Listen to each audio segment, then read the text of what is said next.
Welcome to Wild, Women in Lending Determined to Make an Impact. I'm your host, Robyn LaVassaur. They say our biggest fear isn't being inadequate. It's being powerful beyond measure. In this podcast, I will share how to break through imaginary ceilings, lean into success, discovering your purpose, and understanding how to create the business and life of your dreams. From failures to triumphs and all the tactics in between, let's jump into the wild arena together. Welcome back to Wild with Robyn LaVassaur. How well do you know me? A better question, I guess, is how well do you know you? How well do you know your referral partners, your kids, your partner, your friends? And the truth is, the first person that we really have to understand is ourselves in order to understand other people. But there are incredible tools out there that I think are so underrated. Hence the title, Don't Diss the Disc. When you think about it, so many people to this day that we interview, that we talk to, that really come into the company even, have never had a personality test, which is pretty mind-boggling to me when you think about the value of understanding humans. When you think about the DISC profile, which is a basic one, and kind of one of the most common, I think, commonly known personality tests, I'll give you a little prep in case you've never taken one before. You answer the most random questions in the most random order and thinking the whole time, am I getting this possibly wrong or right, depending on how you yourself are built. And it spits out within a matter of minutes a complete dissertation on who you are naturally and how you adapt in certain moments and how to communicate with you, what works, how to praise you, how to potentially discipline you or correct you, how you work in groups or by yourself.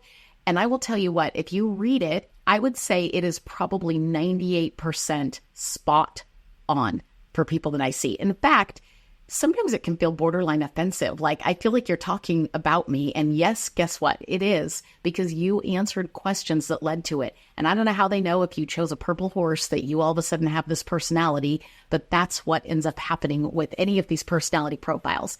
Why is it important? What does it have to do with business and with life? Having those kind of tools now that have been created over probably years of studies, right? Trials, different things, is a leg up for every single one of us. Communication, I believe, is probably one of the number one things that people underestimate, right? And we communicate in a lot of different ways. And even depending on our DISC profile, if you will, and how we are made up, that communication starts to count at visual, right? When you're a high I, visual aesthetics mean a lot to a high I.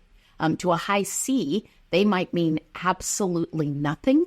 They want to look at the actual data, right? The numbers. They could care less if there is a pretty picture on the wall or a family photo on the other side. And these aren't the things that I say. Trust me when I tell you I'm not a DISC expert by any means. However, learning about myself and who I am. So in my world, I'm a very high D and I'm a very high I. How does that contribute to my team? How does that contribute to my clients, to my referral partners? Well, once I understood myself, I could see traits in others and go, oh, I don't have a lot of that, but you do. You're an S, you're a C. I am not.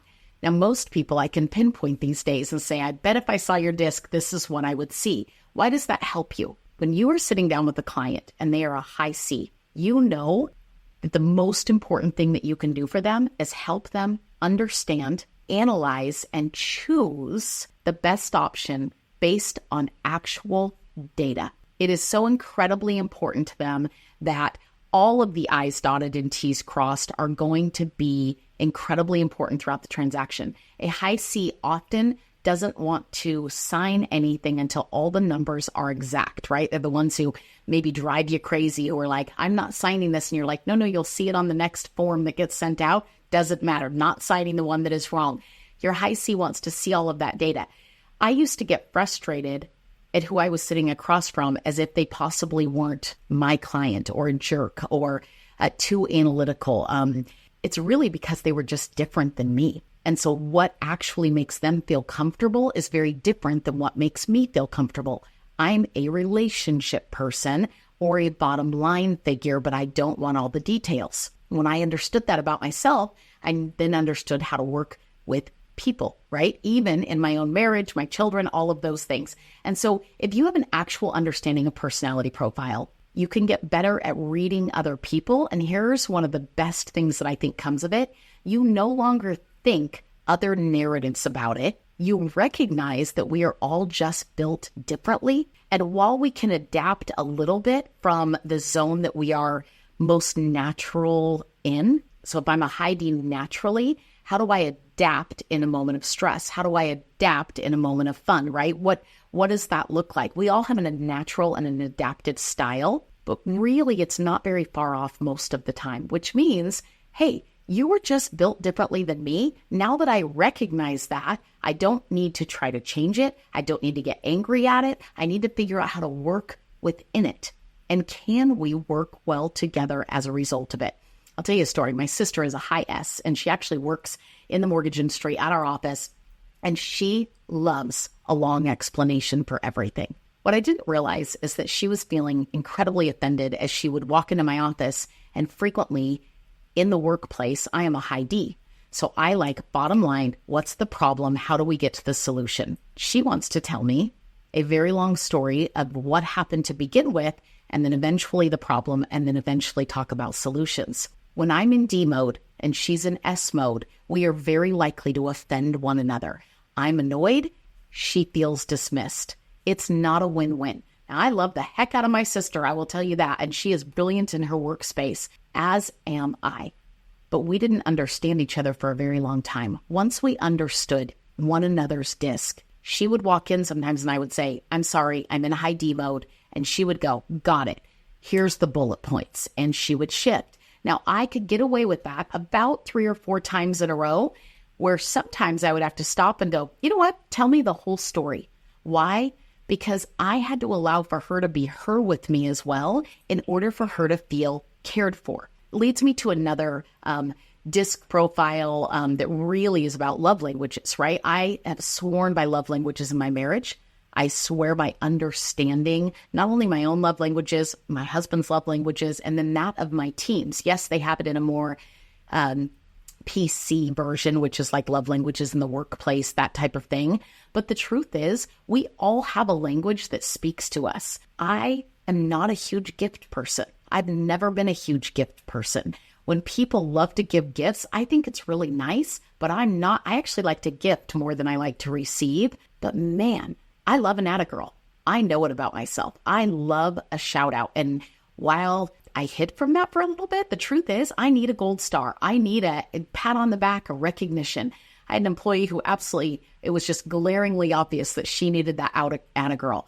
And I would publicly praise her from time to time, and you would literally watch her disposition change for days on end as if her cup had just been filled up.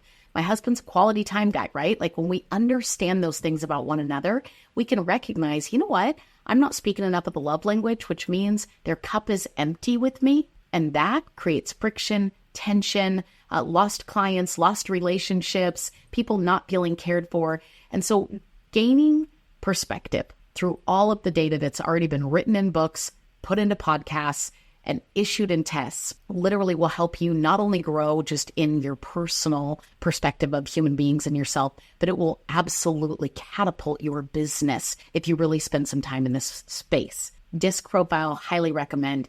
Working Genius, which is a quick test online. Most of these are like anywhere from $6 to $18, I believe. So very easy, very well spent investment. Disc profile, I would highly recommend. I would highly recommend Working Genius by Patrick Lencioni.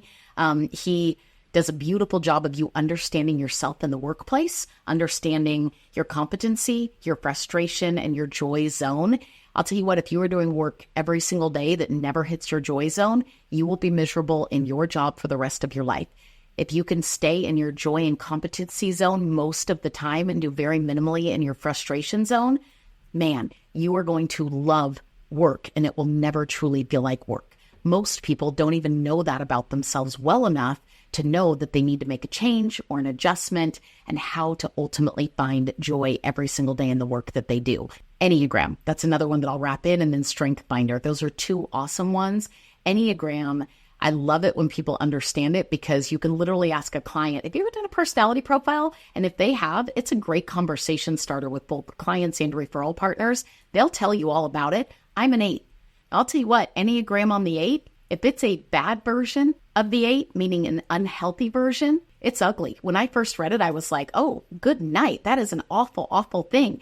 It says this is an unhealthy 8. Oh, wow. I have some tendencies. Of course I do, right? We all have good and bad behavior at any given time. I'm aware now more than ever of my unhealthy version of my 8, which pushes me to want to be a very healthy 8, understanding myself better. It's a gift. It's a gift that whoever created all these things, I am forever thankful, because it is absolutely a game changer in understanding humans, understanding yourself, and then having communication and relationships at the very highest level. Get yourself out a DISC profile or any of the other tests I mentioned, and let's grow. We'll see you soon.